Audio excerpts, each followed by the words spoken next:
Uce. Ini ada yang bertanya nih. Dia seorang adik. Dia mau menikah. Tapi ternyata kakaknya belum nikah. Itu boleh nggak sih, Cek, kalau ngelangkahin kayak gitu? Ku semangat berjuang untuk menjemputmu di sana.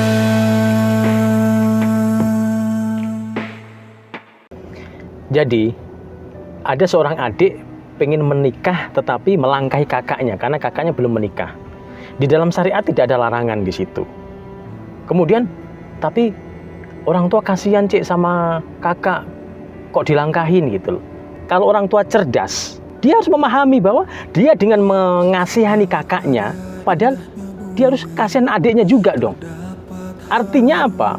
Mungkin seorang adik ini sudah punya hawa nafsu yang kuat untuk menikah, artinya secara psikologis lebih siap untuk menikah. Mungkin kakaknya selama ini adem ayem, mungkin di lingkungannya juga adem ayem dan sebagainya, tinggalnya di pesantren misalkan.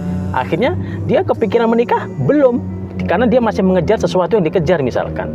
Maka ini sah untuk seorang adik menikah dahulu. Ketika orang tua kasihan sama kakaknya, maka orang tua yang cerdas, dia harus lebih kasihan sama adiknya. Karena mungkin saja adiknya punya hawa nafsu yang lebih kuat, udah punya kesiapan menikah lebih kuat. Jadi ini untuk nasihat orang tuanya. Tetapi untuk nasihat seorang kakak, wahai seorang kakak, ketika menemukan adik kita pengen menikah lebih dahuluan, support dia, dukung dia. Karena apa? Dia memilih sesuatu yang mulia.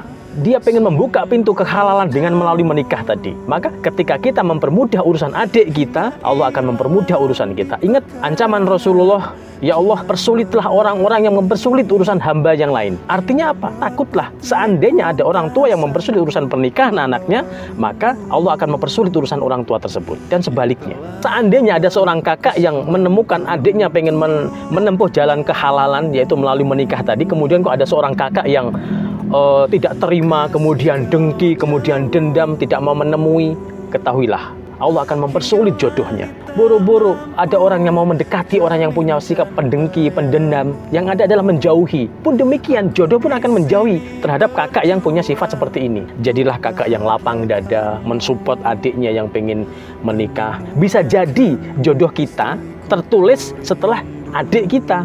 Artinya apa? Setelah adik kita menikah, ya gantian dong, giliran kita menikah.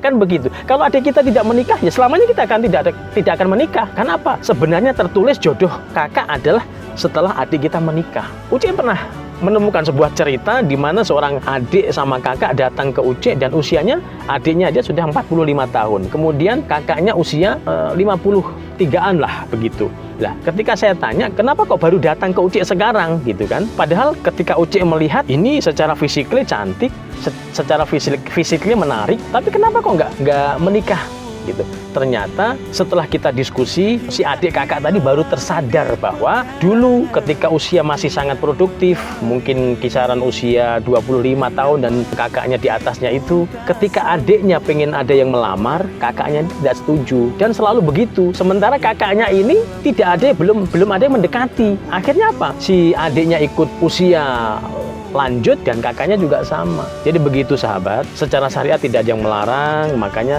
ketika kita menemukan seorang adik kita pengen menikah mendahului kita, maka support dia, kasih dukungan sama dia dan sebagainya. Bisa jadi jodoh kita adalah setelah adik kita menikah. Dan perlu diketahui, ketika seorang kakak mempermudah urusan adik di dalam membuka pintu kehalalan, yakinlah bahwa Allah akan membuka pintu-pintu kemudahan untuk kita semua. Begitu kira-kira. Dan ingat pesan Uce, hidup itu harus indah, gitu. Ku semangat berjuang untuk menjemputmu